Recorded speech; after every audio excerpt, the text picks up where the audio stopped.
नमस्कार, स्वागत है आपका इंडिया की बात में। मैं अभिसार शर्मा, मेरे साथ हैं भाषा और प्रज्ञा, और आज आपके सामने तीन मुद्दे हैं। मुद्दा नंबर एक, जिसकी हम चर्चा करने जा रहे हैं, एक गालीबाज सांसद को भारतीय जनता पार्टी ने इनामित किया। दूसरी तरफ दिल्ली में एक मुस्लिम को सिर्फ इसलिए कि उसने प्रसाद लिया था, भीड़ ने मौत के घाट उतार दिया। यह समाज के बारे में क्या बतला रहा है? मुद्दा नंबर दो, बीजेपी के पास राजस्थान और मध्य प्रदेश में चुनावी कैंपेनिंग का वक्त है, मगर मणिपुर जहां हालात बद से बदतर हो रहे हैं, उस पर पूरी तरह से खामोश है प्रधानमंत्री नरेंद्र मोदी। और मुद्दा नंबर तीन, उज्जैन की वो तस्वीर जिसमें 12 साल की मासूम दर दर भटक रही थी, वो समाज, सरकार और मीडिया को कर रहा है शर्मसार। मगर हम शुरुआत करना चाहेंगे सबसे बड़ी खबर के साथ। कहने को ये दो खबरें हैं, मगर एक ही सिक्के की दो पहलू। और वो खबर क्या है दोस्तों? वो खबर यह है कि एक तरफ गालीबाज सांसद रमेश बिधूड़ी, जिन्होंने कुंवर दानिश अली, जो कि बीएसपी के सांसद हैं, उन्हें गाली दी, अपशब्दों का इस्तेमाल किया। उन पर कार्रवाई अब तक नहीं हुई, ना लोकसभा अध्यक्ष द्वारा ना भाजपा अध्यक्ष द्वारा, मगर अब उन्हें इनामित किया गया है क्योंकि अब वो राजस्थान जा रहे हैं गुज्जर वोट्स को साधने। कितने शर्म की बात है ना। और दूसरी तरफ आपने देखा होगा, दिल्ली के एक धर्म स्थल में एक मुसलमान को बांधा गया, बेरहमी से पीटा गया और उसे मौत के घाट उतार दिया गया। क्यों? वो सिर्फ प्रसाद के तौर पर एक केला खा रहा था। कहीं ना कहीं जो उसके साथ हुआ ना, वो एक रिफ्लेक्शन है जो बात रमेश बिधूड़ी ने खुलेआम संसद में कही। क्या इस मुद्दे का पंच? शुरुआत करेंगी भाषा। अभिसार, एक बात साफ है कि रमेश बिधूड़ी नए पोस्टर बॉय हैं भाजपा के, ठीक उसी परंपरा को आगे बढ़ाते हुए जिसका अनुराग ठाकुर एक जमाने में करते थे। गोली मारो का नारा सड़क पे लगाते थे नई संसद में, और देखिए जमीन पर तुरंत दिल्ली में, देश की राजधानी में जो हत्या होती है, जो लिंचिंग होती है, इसका कनेक्ट है। ये नफरत नई संसद से लेकर जमीन तक भाजपा को वोट बैंक के दूसरे आधार पर ले जा रही है, और ये नफरत का दामन वो लगातार थामे हुए हैं। इसे ही आगे बढ़ाते हुए अपनी पॉलिटिकल लाइन तय कर रहे हैं। अभिसार, क्या है इस पे आपका पंच? इस मुद्दे पर मेरा पंच यह है कि भारतीय जनता पार्टी का यहां अंदाजे बयां स्पष्ट है। जो पीड़ित है उसे ही अत्याचारी बताओ, उसे ही शर्मसार करो। कुंवर दानिश अली के मामले में भी आपको याद है, भाजपा ने जो प्रचार शुरू किया कि उन्होंने प्रधानमंत्री को नीच बताया बगैर किसी प्रमाण के, और इसी का असर आपको जमीन पर दिखाई देता है, जहां एक धार्मिक स्थल में एक व्यक्ति शायद भूख के मारे कुछ खा रहा था, मगर भीड़ इतनी निर्दयी, इतनी बेरहम हो गई कि उसे मार डाला और फिर यह कहने लगा कि हमारी कोई गलती नहीं है। यह समाज के लिए शर्म की बात है। प्रज्ञा, क्या है इस मुद्दे का पंच? अभिसार, सीधी सीधी बात है कि रमेश बिधूड़ी भीड़ तंत्र को बढ़ावा दे रहे हैं। उनको शायद यही काम उनकी पार्टी ने दिया है। इसीलिए हम पाते हैं कि भीड़ तंत्र को बढ़ावा अब मिलता है संसद में, और जमीन पे हम उसका असर देखते हैं। एक असहाय बच्चे को, जो कि मानसिक तौर पे कमजोर था, उसको मार दिया जाता है। शुक्रिया प्रज्ञा। विडंबना है यहां पर भाषा, प्रधानमंत्री नरेंद्र मोदी अपने YouTube के सब्सक्राइबर्स के लिए अपील कर सकते हैं। वहीदा रहमान को दादा साहब फाल्के पुरस्कार मिलता है, उसके लिए ट्वीट कर सकते हैं। एक शब्द नहीं है, मगर मुझे लगता है इसकी थ्योरी दूसरी है। मुझे लगता है कि ये जो तमाम चीजें, खासकर जिस तरह से इनामित किया गया है बिधूड़ी को, मुझे लगता है कि जब दिल्ली की उस मंदिर में या उस धार्मिक स्थल में घटनाएं होती है तो उसमें भाजपा की वैचारिक रजामंदी है, तभी प्रधानमंत्री खामोश रहते हैं, तभी ये घटनाएं जो एक के बाद एक होती रहती हैं। जी, और देखिए, रमेश बिधूड़ी नया टेस्ट केस इसलिए हैं क्योंकि नई संसद है अभिसार, संगोल युग है, राजदंड है। इस राजदंड में एक नियम बनता है कि आप मुसलमानों को संसद के भीतर खड़े होकर अपशब्द कहेंगे और आपका कुछ नहीं होगा। एक सांसद, एक मंत्री, प्रधानमंत्री जो हर बात पे ट्वीट करते हैं, कुछ नहीं करते हैं। वे करते ये हैं कि उनको कमान देते हैं कि आप जाइए राजस्थान, मुसलमानों के खिलाफ आपने यहां नफरत बोली, और उसके बाद आप जाके वहां पर उसका पॉलिटिकल माइलेज लीजिए। तो मुझे लगता है ये जो लिंचिंग क्राउड पैदा की है भारतीय जनता पार्टी ने 2014 के बाद से 2023 में अभी हम हैं अभिसार, इसका एक सीधा सीधा कनेक्ट है। एक मंत्री जो हमारे पेशे से जुड़े हुए मंत्री हैं अनुराग ठाकुर जी, उनके बारे में भी हमने देखा था किस तरह से नारे लग रहे थे, गोली मारो, वो भी मुसलमानों के खिलाफ थे। ध्यान दीजिए। तो आप देखिए कि ये जो एक लैडर है कि आप लगातार चढ़ते हैं। कपिल मिश्रा दिल्ली भाजपा के कमान संभालते हैं, लगभग दिल्ली के दंगे भड़काए थे, पूरे उनके सारी चीजें सामने थी। तो ये मुझे लगता है कि राजस्थान का चुनाव इसी तरह के लोगों के हवाले करके वो मैसेज दे रहे हैं कि आप संसद के भीतर बोला, बहुत अच्छी बात है विदुड़ी जी, लीजिए, आपके लिए मैदान खोल दिया है, जाके सरेआम नफरत मुझे फैलाइए। लगता है प्रज्ञा, यहां पर आप वोटर को अपमानित कर रहे हैं। देखिए ना, नड्डा साहब ने कारण बताओ नोटिस भेजा, क्या हुआ कुछ नहीं जानते। सबसे शॉकिंग बात, वो ओम बिरला जो बात बात पर विपक्ष को टारगेट करते थे, आपने राहुल गांधी के भाषण को 17 जगह से नोचा था क्योंकि अडानी का जिक्र था। मैं यहां पर यह कहना चाहता हूं कि बार बार ऐसे लोगों को भाजपा की व्यवस्था में इनाम किया जाता है, इनाम दिया जाता है, मगर सबसे बड़ी बात, आप एक व्यक्ति को टोंक भेज देते हैं यह सोचकर कि इनके इस नए जो अवतार से हमें गुज्जर वोट्स मिलेंगे। आप कहीं ना कहीं एक मेहनतकश कौम को बदनाम कर रहे हैं सोचकर कि उस गालीबाज सोच की वजह से आपको इनामित किया जाएगा। बिल्कुल अभिसार, और यहाँ पे एक बहुत जरूरी बात ये भी है कि लोगों ने कहा है, गुर्जर समाज के लोगों की तरफ से आवाज आई है कि भाई हम सत्य का साथ देंगे, हम इन चीजों का साथ नहीं देंगे जो गलत हैं। लेकिन जो ओबीसी समाज है उसको रेडिकलाइज करने की कोशिश लगातार भाजपा ने करी है। ये रेडिकलाइजेशन से बचने का एक ही तरीका है, इसको अपोज किया जाए। हमें ये याद दिलाना पड़ेगा अपने दर्शकों को कि भाजपा का सपना ही है हिंदू राष्ट्र जो गैर संवैधानिक है, जिसको अचीव करने के लिए उनको इलीगल काम करने पड़ेंगे, जो कि बिधूरी जी ने किया है संसद में। और यही इलीगल हरकतें आज हम देखते हैं उसी भीड़ के हवाले एक इंसान आ जाता है। वो ये नहीं सोचते हैं कि और भी कई कदम उठा सकते हैं, आप किसी को मना कर सकते हैं कि यहाँ ना आए, सीधा मार उतार देना, इस तरह से सीधा मार पिटाई, ये और खुद ही वीडियो बनाना। जी, और पहले भी ऐसी हरकतें हुई हैं, बल्कि मंदिर में 2-3 साल पहले आसिफ की हत्या हुई थी। तब मंदिर के जो पुजारी थे उन्होंने कहा था कि भाई देखिए वीडियो ना बनाएं। तो ये जो एक इनसेंसिटिविटी फैल रही है वो इसीलिए फैल रही है क्योंकि उनका सपना ही गैर संवैधानिक है। बिल्कुल भाषा, मगर मुझे लगता है कि यहां पर एक आम हिंदू को खड़े होकर कहना होगा कि नॉट इन माय नेम, क्योंकि देखिए ये सब क्यों हो रहा है, ये सब इसलिए हो रहा है कि एक व्यक्ति मंदिर गया है। भाई मंदिर या एक धार्मिक स्थल का क्या काम है? जो बीमार है, जो भूखा है, उसे राहत पहुंचाना। आपने उसे मौत के घाट उतार दिया। गणपति की पूजा है, बिल्कुल है ना। मैं यहां पर ये बोल रहा हूं कि कहीं ना कहीं इस देश के सभ्य समाज को उठना पड़ेगा। भाई मेरे नाम पर जी, ये दंगाई हिंदू नहीं है, मैं दंगाई नहीं हूं, ये चेतना आम हिंदू की तरफ से होनी पड़ेगी, तभी इसका समाधान है। और देखिए मुझे लगता है कि समाज में जिस तरह की नफरत फैला दी अभिसार, वो डराने वाली है। मैं सोच रही थी कि चलिए 5 लोग हैं जो मार रहे हैं, भीड़ देखिए उस वीडियो में, इतने लोग हैं जो एक व्यक्ति बोलता कि इसको आप छोड़ दीजिए, हमारे गणपति के नाम पे ना कीजिए। मैं तो कल वहीं से गुजर रही थी, उसी इलाके में गई हुई थी, और मेरा बहुत मन हो रहा था कि मैं जाके उन लोगों से पूछूं कि कल आपने गणपति के नाम पे मारा, आज गणपति का आप विसर्जन करने जा रहे हैं, किस तरह से आप गणपति की मूर्ति को उठा रहे हैं, क्योंकि ये तो अधर्म किया आपने। भाई हिंदू किसी भी धर्म के हिसाब से किसी की व्यक्ति की हत्या अधर्म का काम है ना, तो अधर्म का काम आप वहीं पंडाल के बाहर बिजली के पुल से बांध के करते हैं। लेकिन मैं जो बार बार कह रही हूं अभिसार, ये पॉलिटिकल मैसेज है। जब देश की नई संसद, जिसके बारे में भव्य दिव्य आयोजन है, वहां खड़े होकर इस देश का, इस दिल्ली का ही एक सांसद, पहली बार सांसद नहीं है, 3 बार विधायक रह चुके हैं, दूसरी बार सांसद हैं, वो खुले आम अपने ही एक दूसरे सांसद को इतनी घिनौनी गालियां देते हैं, कोई उनको रोकता नहीं है। पीछे हर्षवर्धन जी हंसते रहते हैं जो मंत्री हैं।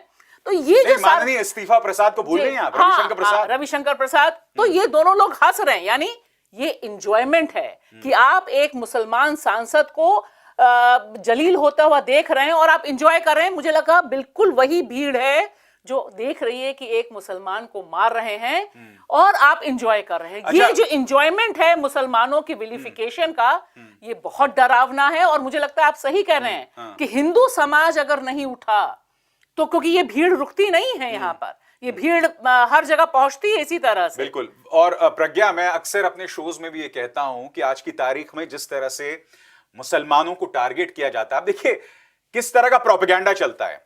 एक तरफ उन्हें यह बतलाया जाता है कि साहब अगर हम सत्ता में नहीं रहे तो मुगलों का राज हो जाएगा, अब पता नहीं किन कब्रों से बादशाह अकबर बाहर निकलेंगे और इन पर राज करने लगेंगे। और दूसरी तरफ ये घटनाएं लगातार होती हैं। आप देखिए इनकी डायकोटमी देखिए इनके प्रोपेगेंडा की, एक तरफ तो डरा है और दूसरी तरफ अत्याचार भी हो रहा है, और इनका जो कोर वोट बैंक है उसे हजम भी कर रहा है। बिल्कुल बिल्कुल। अभिसार देखिए, इस पूरे वाक्य से हम दो चीजें सीख सकते हैं कि जो रेडिकलाइजेशन है, किसी भी समाज में रेडिकलाइजेशन जब फैलता है किसी भी धर्म में, तो वो इलीगल, उसकी प्रक्रिया ही समाज के लिए बहुत गलत होती है, उसको हमें रोकना पड़ेगा। दूसरी चीज ये कि भाजपा की जो पॉलिटिक्स है उसमें जाति और धर्म दोनों एक साथ कैसे चल रहे हैं, दोनों पहिए कैसे आगे बढ़ रहे हैं और किसका नुकसान हो रहा है, ये भी हमें ध्यान पूर्वक देखना चाहिए, लोगों को भी समझना चाहिए। बिल्कुल। तो चलिए अब हम रुक करते हैं आज के दूसरे बड़े मुद्दे का, मणिपुर। मणिपुर पर प्रधानमंत्री की खामोशी बहुत शॉकिंग है। और आप जानते हैं इंडियन एयरफोर्स के विमान पर जेपी नड्डा और अमित शाह राजस्थान उतरते हैं। हालांकि उसी में ढेरों सवाल थे कि भाई इंडियन एयरफोर्स के विमान में नड्डा साहब क्या कर रहे थे जो मंत्री भी नहीं थे। आप राजस्थान जा सकते हैं, मणिपुर नहीं उतर सकते जहां आपके अपने मुख्यमंत्री जो हैं उनके घर पर हमला हो रहा है और प्रधानमंत्री की चुप्पी बनी हुई है। सबसे शॉकिंग बात, उन दो बच्चों को मौत के घाट उतार दिया जाता है, मगर मजाल है कि महिला और बाल विकास कल्याण मंत्री कुछ कहें। मणिपुर एक आईना है भाजपा सरकार को कि किस तरह से डबल इंजन सरकार एक पूरी नाकामी है। क्या है इस मुद्दे का पंच, शुरुआत करेंगी प्रज्ञा। अभिसार, यहाँ भी बहुत ही स्पष्ट है कि ये रणनीति के तौर पे मैं इसको देखती हूँ। मणिपुर पे चुप्पी जब प्रधानमंत्री चाहते हैं वो कहते हैं, जो उनके मन में आता है वो कहते हैं, और कई बार वो ऐसी चीज़ें भी कहे जाते हैं जिन पे बहुत कंट्रोवर्सी होती है। यहाँ पे जब दो समुदायों के बीच में एक पूरे प्रदेश में इतनी लड़ाई चल रही है 4.5 महीनों से, तो प्रधानमंत्री की चुप्पी को हम और किस रूप से देख सकते हैं? ये साफ तौर पे रणनीति है। भाषा, क्या है इस मुद्दे का पंच? अभिसार, एक बात साफ है, मोदी जी चुनाव चुनाव चुनाव, vote vote vote, light camera action, इन तीनों के बिना कहीं ना जाते हैं ना कहीं बोलते हैं। और चूंकि मणिपुर में अभी चुनाव नहीं है और मणिपुर की सरकार जिस तरह से काम कर रही है उसका पूरा प्रश्रय उन्होंने दे रखा है, लिहाजा वे चुप थे, चुप हैं और चुप रहेंगे, क्योंकि उनकी जवाबदेही ना मणिपुर की जनता की तरफ है ना ही लोकतंत्र की तरफ। और मैं एक बात साफ देख रही हूं कि मणिपुर कश्मीर की तर्ज पर आगे बढ़ रहा है, जहां कंप्लीट अपैथी है, कंप्लीट कट ऑफ है। लगता ही नहीं कि वह भारत का ही एक राज्य है जिसकी चिंता मोदी जी को करनी है बतौर प्रधानमंत्री। अभिसार, क्या है इस पे आपका पंच? प्रधानमंत्री नरेंद्र मोदी इसमें कटघरे में हैं, क्योंकि जैसे मैंने पहले कहा एक अन्य मुद्दे पर YouTube के लिए सब्सक्राइबर्स की अपील कर सकते हैं, मगर एक सिंपल सी अपील मणिपुर को लेकर नहीं कर सकते। मगर कटघरे में सही मायने में देश के गृह मंत्री हैं। आप देखिए, दिल्ली दंगे नदारद, कश्मीर में हालत खराब होते हैं नदारद, और यहां नॉर्थ ईस्ट में इस तरह से पूरी तरह से जो आप गायब हैं, यह अपने आप में बहुत ज्यादा शॉकिंग है। मैं आपसे यह समझना चाहता हूं कि मणिपुर में जो हालात बदतर हो रहे हैं, आपको बुनियादी चीज करनी चाहिए, आपको कॉन्फिडेंस बिल्डिंग मेजर्स करने चाहिए। चलिए, आपको आईएएफ के विमान में राजस्थान जाना है तो चलिए उसी आईएएफ के विमान में विपक्ष के गठबंधन को, एक डेलीगेशन को ले जाइए, एक कॉन्फिडेंस बिल्डिंग मेजर कीजिए। मगर वो बुनियादी चीजें भी नहीं हो रही हैं, जनता से संवाद कायम नहीं हो रहा। भाषा, इसका अर्थ साफ है कि कहीं ना कहीं रजामंदी है भाजपा की वो सोच, बहुमत बनाम माइनॉरिटी के बीच का संघर्ष जिसमें नुकसान सबको है मगर इन्हें लगता है कि वोटों का फायदा है। फायदा उनको है। और मैं देखिए दूसरी बात जो बहुत साफ दिखाई दे रही है मणिपुर में, जो प्रयोग है, जो आपने बिल्कुल सही कहा अभिसार, मेजॉरिटी वर्सेस माइनॉरिटी का जो पूरा का पूरा कॉन्फ्लिक्ट है, यहां पर हम सब जानते हैं कि मैतेई मेजॉरिटी हैं, कुकी और बाकी जो ट्राइबल समुदाय है वह माइनॉरिटी है। और पूरा जो माहौल बनाया गया है, और देखिए 3 मई से जल रहा है, 3 मई, आज हम बात कर रहे हैं, सितंबर खत्म हो रहा है। यानी आप एक माहौल देखिए कि एक राज्य जल रहा है। पहली चीज, ना उन्होंने मुख्यमंत्री को जिम्मेदार ठहराया, ना मुख्यमंत्री को हटाया, जो दोनों ही समाज की मांग है, मैतेई की भी और कुकी की भी, कि we don't have any trust on this government, इस मुख्यमंत्री को हटाइए। लेकिन आप नहीं हटाते, वजह क्योंकि आप चाहते हैं पूरी देश में यह मैसेज भेजना कि जिस तरह से हिंदुओं को मुसलमानों से डराकर और उग्र बनाया जा रहा है, वहां पर मैतेई को कुकी और बाकी समाज से डराकर और उग्र बनाया जा रहा है। और दूसरी बात, कितनी शर्म की बात है कि आप सदन का दूसरा सत्र कर देते हैं, स्पेशल सत्र कर देते हैं, लेकिन आपकी टीम मणिपुर नहीं पहुंचती। मुझे लगता है कि ये इससे बड़ा शर्मनाक और क्या इंसिडेंट होगा। कश्मीर को जैसे आप भूल चुके थे, वैसे ही यहां पर आप देखिए मणिपुर जल रहा है, जलने दो, लोग राहत शिविर में है, रहने दो। उसमें कर क्या रहे हैं, हम और आप और पत्रकार बिरादरी जो जाती है वहां पर, हमारे ऊपर केस हो जाते हैं, FIRs होते हैं। और जो विपक्षी दल जाते हैं, भाई राहुल गांधी सबसे पहले गए, तब आपने उनके ऊपर, स्मृति ईरानी जी का आप नाम ले रहे थे, याद करिए स्मृति ईरानी लगातार बोलने लगी कि मणिपुर राहुल गांधी की वजह से जल रहा है। तो ये जो माहौल है, और स्मृति ईरानी जी को कायदे से उन 2 बच्चों को जिन्हें कुकी उग्रवादियों ने मौत के घाट उतार दिया, आपको कुछ कहना चाहिए था, पूरी तरह से खामोश थे। आप देखिए सरकारी तंत्र, मंत्री जिनकी जिम्मेदारी है, पूरी तरह से खामोश रहते हैं। वो आपको तस्वीर हैरत में डालती होगी कि देखिए किस तरह से राजस्थान में आप IAF के विमान में उतर गए, गृह मंत्री को किसने रोका कि आप कुछ कदम उठाइए मणिपुर में, मगर देखिए पूरी तरह से खामोशी है। यह किस्म का डिस्टोपियन वर्ल्ड चल रहा है साहब, कि आप चुप रहते हैं, आप कुछ नहीं बोलते हैं, क्योंकि आप जानते हैं आपको कोई कटघरे में खड़ा नहीं करेगा। इस मंच पर हम उनसे सवाल करेंगे, मगर बाकी जगह पर विपक्ष पर दोष मढ़ा जाएगा, इतिहास का सहारा लेके कांग्रेस पर हमला किया जाएगा, वो भी झूठ के जरिए। अभिसार, बिल्कुल इसमें 2 चीजें फिर मुझे कहना लगता है कि जरूरी है। एक तो वोटिंग, कुकी जो समाज है उन्होंने भी भाजपा को वोट दिया, भर भर के दिया, और उसकी अब हम लिमिट्स देख रहे हैं कि जब भाजपा चाहे, जब सत्ता में जो भी पार्टी है वो चाहे, वो लोगों को ऐसे बांट सकती है इस तरह से कि वो कभी जुड़ ना पाए, ऐसा उनको लगता है कि हम फिर कभी इकट्ठा होंगे भी नहीं।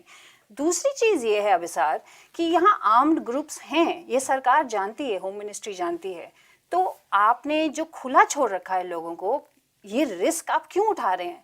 आफ्टर ऑल जो पूरा नॉर्थ ईस्ट रीजन है उस पे भी इन चीजों का असर पड़ ही रहा है। हम देख रहे हैं मिजोरम और सेंट्रल गवर्नमेंट, ये अप्रत्याशित है कि 2 राज्यों की पुलिस एक दूसरे की जान की दुश्मन बन जाती है। असम पुलिस को दूसरे मिजोरम की पुलिस जो है वो मार देती है। मतलब ये पता चल रहा है भारतीय जनता पार्टी के जो आउटरीच है नॉर्थ ईस्ट का।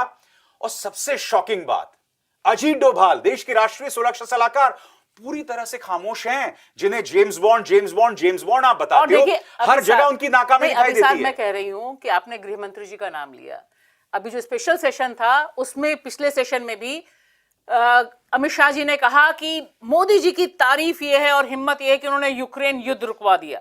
झूठ था, लेकिन दोबारा उसको दोहराया, तो बार-बार दोहराते हैं लोग। हाँ, लेकिन मैं ये कहना चाहती हूँ अमित शाह जी, बहुत अच्छी बात है, हम आपका झूठ मान लेते हैं, आप मणिपुर की जो वायलेंस है, क्योंकि वहां तो आपके अपने लोग हैं, ये यूक्रेन की धरती नहीं है, ये मणिपुर की धरती है जो भारत का हिस्सा है। यहां पर भी मोदी जी से कहिए ना कि जाएं और रुकवा क्या बात करें, वो विश्व गुरु है ना, उनका काम सिर्फ वर्ल्ड पॉलिटिक्स।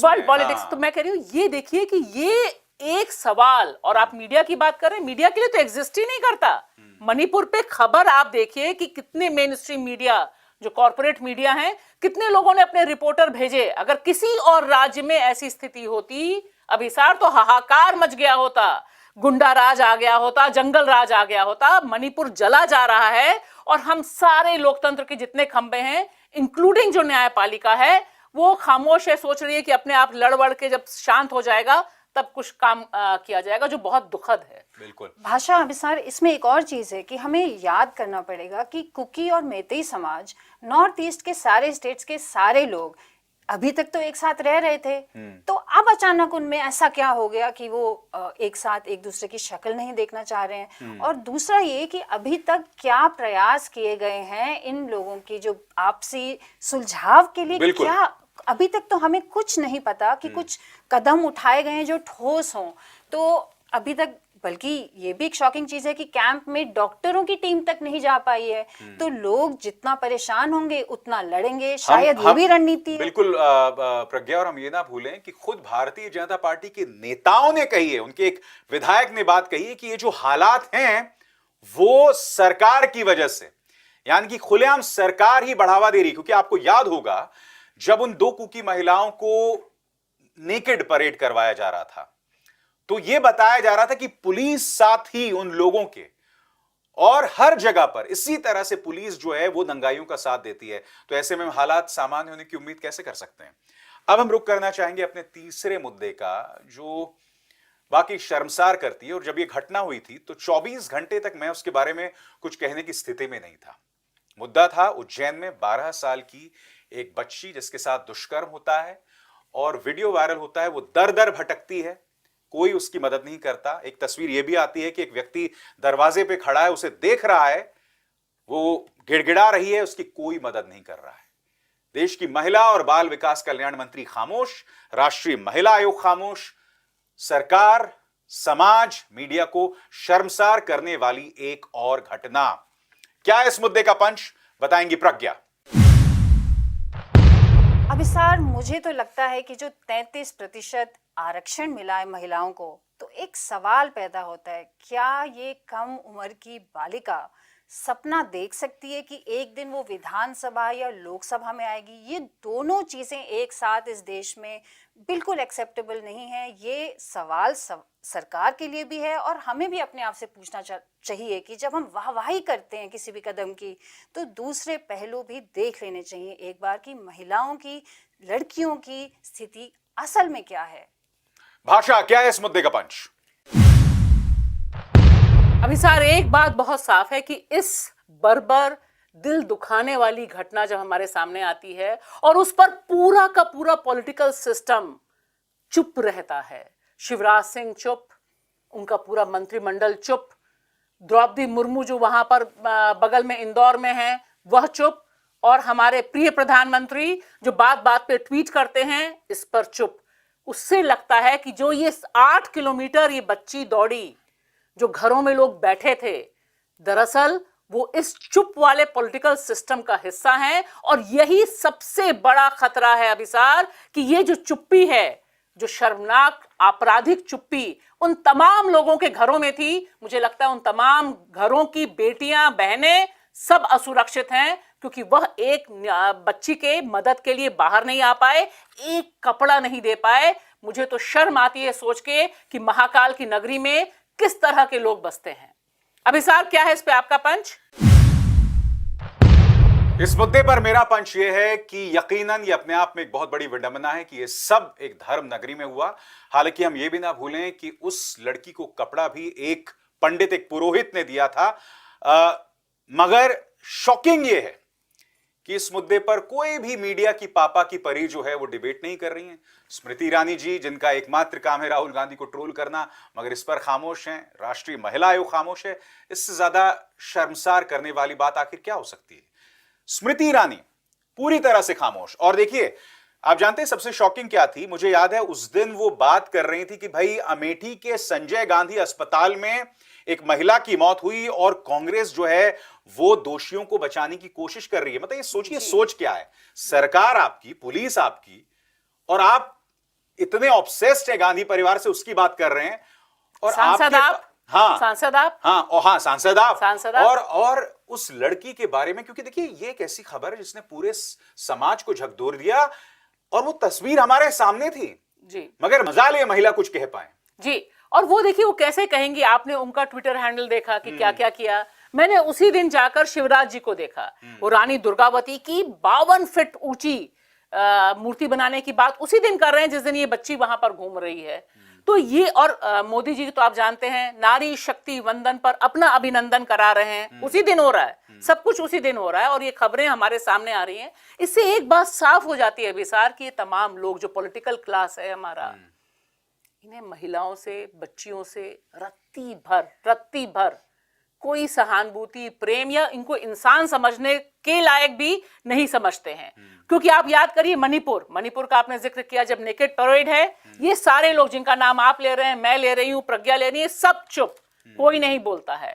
यानी ये सारा का सारा जो हिसाब है, और इसने समाज को, मुझे डर इस बात का है जो हम बार बार कहते हैं कि यह पॉलिटिकल क्लास हमारे समाज को, जहां पे महिलाओं की, लड़कियों की कम से कम संकट के समय मदद करने की एक भावना रही है, उसको भी उन्होंने उसी पॉलिटिकल क्लास ने अपने आप में मिला लिया है। ये सारे लोग जो गणेश उत्सव पे बाहर आते हैं, दुर्गा पर बाहर आते भी, नवरात्र आएंगे पितृपक्ष के बाद, सारे लोग पूजा करते हुए दिखाई देंगे, लेकिन एक बच्ची जो आपके घर पे घंटी बजा रही है, उसकी मदद आप नहीं करेंगे क्योंकि वो आपके लिए कोई मायने नहीं रखती। आप जानते हैं सोच क्या है यहाँ पर प्रज्ञा? मुझे एक बीजेपी के नेता ने मैसेज किया और उन्होंने लगा कि मैंने शायद वो मैसेज पढ़ा नहीं, मैंने वो पढ़ लिया था, उन्होंने तुरंत डिलीट कर दिया। उन्होंने मैसेज ये किया था कि हमने उस लड़के का जिसने इस दुष्कर्म को अंजाम दिया उसका एनकाउंटर कर दिया। सोच देखिए, इन्हें लगता है कि अपनी जिम्मेदारी से आप बच गए, एनकाउंटर आपने कर दिया तो आपने काम कर लिया। बिल्कुल। वो मीडिया जिसका कर्तव्य था कि मध्य प्रदेश की कानून व्यवस्था पर सवाल उठाता, कोई डिबेट नहीं कर रहा है उस पर, कोई भी डिबेट नहीं कर रहा है। मैंने उस दिन तमाम पापा की परियों के टाइमलाइन देखे थे, तमाम लोग खामोश थे, कोई कुछ नहीं कह रहा था। और ये कहां हुआ है? एक हिंदी भाषी राज्य में हुआ है। चलिए मैं न्यूज चैनल्स की टीआरपी वाली व्यवस्था को, अगर मैं उसकी मजबूरियों को समझूं कि भाई ऐसे राज्य में हुआ है जहां लोग हिंदी नहीं समझते, मगर मध्य प्रदेश जी, चुनाव होने वाला है, आपको उस मुद्दे को उठाना चाहिए था। कोई उस मुद्दे की चर्चा भी नहीं कर रहा है। This only shows how bent the media of this country is. बिल्कुल अभिसार। और एक और चीज जो मुझे लगता है जरूरी है इस पूरे वाक्य में, कि मध्य प्रदेश में दो तरह की चुप्पियां मैं देख पा रही हूँ। एक है समाज की चुप्पी और एक उनकी चुप्पी जिनके ऊपर अत्याचार हो रहा है। हाल ही में हमने इसी साल देखा कि एक आदिवासी पुरुष पे किसी नेता ने पेशाब किया, और आप ये समझिए कि दलित समाज की तरफ से ये आवाज आई कि भाई आप शिवराज जी हमें ये जवाब दीजिए कि वो चुपचाप क्यों सहन कर रहा था, हिला तक नहीं वहां से। और ये दूसरी तरह की चुप्पी अब यहाँ उज्जैन से आ रही है कि पूरा समाज चुप है। आखिर कोई उनको डर तो नहीं था। एक अगर उस लड़की को कपड़ा दे देते, पुलिस को फोन कर देते, तो उनका कुछ नहीं बिगड़ता, या कुछ बिगड़ता ये वहां के ही लोग जानते हैं। ये कौन सी ताकत है जो दोनों तरह के डर फैला रही है, और ये डर ऐसा है कि इसमें कमजोर हमेशा पीछे पीछे और पीछे धक्का दिया जा रहा है। ये मुझे लगता है कि इन दोनों तरह की चुप्पियों को समाधान पॉलिटिक्स के थ्रू ही मिलेगा। लोगों को अपने हक के लिए खड़ा होना पड़ेगा ही पड़ेगा। अभी सर, मैं खाली एक चीज, आपने कहा एनकाउंटर वाला, तो मुझे तुरंत याद आया हैदराबाद का एनकाउंटर। हैदराबाद में भी इसी तरह से एक बच्ची के साथ, एक लड़की के साथ रेप होता है, हत्या होती है, और उसके बाद पुलिस दावा करती है कि उसने एनकाउंटर कर दिया दोषियों को। बाद में पता चलता है कि वे गलत मजदूर थे, मतलब वो आरोपी ही नहीं थे, वो कहीं से शामिल नहीं थे, लेकिन पुलिस ने वाहवाही के लिए एनकाउंटर कर दिया। बाद में सुप्रीम कोर्ट तक मामला पहुंचता मैं है। एक चीज यहाँ ऐड करता हूँ। आप जानते हैं, मुझे याद है जब ये घटना हुई थी हैदराबाद की, तो मैं अपने जिस स्कूल के ग्रुप में हूँ, व्हाट्सएप ग्रुप में, सब वाहवाही कर रहे थे।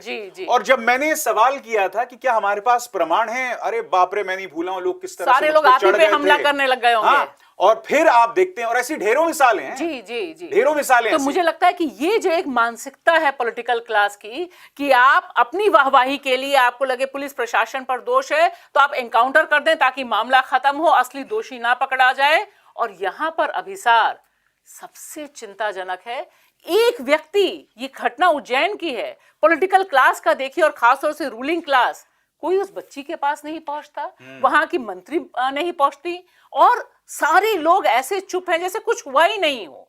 तो ये जो एक खामोशी है, मुझे लगता है ये मैं सबसे आपको ज्यादा। बताऊं, आपने जोला पहुंचती नहीं। मैं यहां प्रज्ञा आपको एक और मिसाल देना चाहता हूं। आपको याद होगा कि कॉर्बेट में उसी तरह से अंकिता भंडारी की मौत होती है। आरोप लगता है भारतीय जनता पार्टी के एक नेता के लड़के के ऊपर, और बहुत ही शॉकिंग आरोप यह था कि उस लड़की पर दबाव बनाया जा रहा था एक बहुत बड़े नेता के साथ रात को वक्त गुजारने को लेकर। जी। उसके परिवार से भी कोई भाजपा का नेता मिलने नहीं पहुंचा। और जिसकी चर्चा मैं और अक्सर भाषा इससे पहले भी करते रहे, महिला पहलवान जो है वो भी तो हिंदू है ना, उनके लिए भी कोई नहीं गया। इसका अर्थ क्या हुआ? यहां मुद्दा हिंदू अस्मिता का नहीं है, यहां मुद्दा वोटों का है। यहां आपको वोट हासिल करने, आपको हिंदू अस्मिता से कोई लेना देना नहीं है, आपको सिर्फ वोट हासिल करना है और वही आपकी प्राथमिकता है। वोट तो देखिए, ये नर्वसनेस तो भाजपा में आज के दिन राजस्थान में भी है, मध्य प्रदेश में भी है, और अब हमें ये सोचना पड़ेगा कि क्या महिलाओं की प्रताड़ना करना, उनकी तरफ अत्याचार का भाव रखना, क्या इससे वोट मिलते हैं? ऐसी कौन सी पॉलिटिक्स है कि एक रेप विक्टिम को या एक दलित समाज से ताल्लुक मतलब रखने कितना वाले बदल को- गया है देश प्रज्ञा। जी। 2012-13 में जब निर्भया हुआ था तो बिल्कुल। हम कटघरे में रख रहे थे कि ऐसी कांग्रेस सरकार को जिनके नेता राहुल गांधी उस परिवार की मदद कर रहे थे। जी। दिल्ली पुलिस ने रिकॉर्ड टाइम में उन अपराधियों को पकड़ा था और किसी ने उन अपराधियों के जाति को लेकर संघर्ष नहीं किया था। बिल्कुल। मुझे लगता है अगर आज की तारीख में निर्भया हो जाए तो कौन ठाकुर है, कौन ब्राह्मण है, कौन बनिया है, उसको लेकर यहां आंदोलन हो जाता और निर्भया को कभी इंसाफ नहीं मिलता। सबसे गलत बात अभिसार कि हम लोगों की एक मानसिकता बन गई है वीडियो वाली। अगर ये वीडियो नहीं आया तो क्या ये बात हुई नहीं? समाज तो देख रहा था ना, चुप क्यों था? पुलिस कॉग्निजेंस ले सकती थी, नेता भी कुछ कर सकते थे।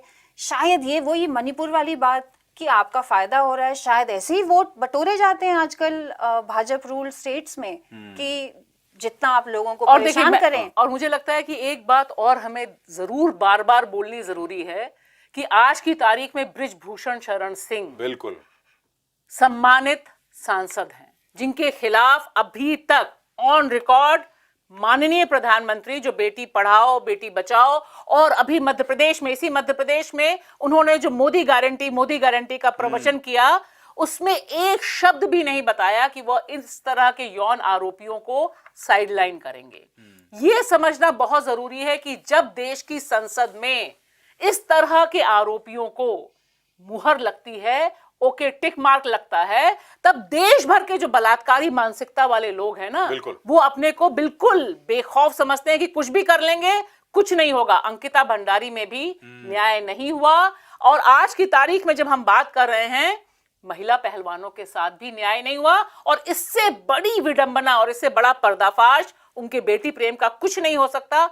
खास तौर से मोदी जी, आपकी हिंदू बेटियां, शर्म की बात है कि हमें कहना पड़ रहा है, आप कह रहे हैं कि ये सब हिंदू बेटियां हैं जिनका हम जिक्र कर रहे हैं। बिल्किस का तो हम जिक्र ही नहीं कर रहे, बिल्किस बानो का, क्योंकि उनके बलात्कारियों को तो आपकी सरकार, आपकी सोच माला पहनाती है, मिठाई खिलाती है। बिल्कुल।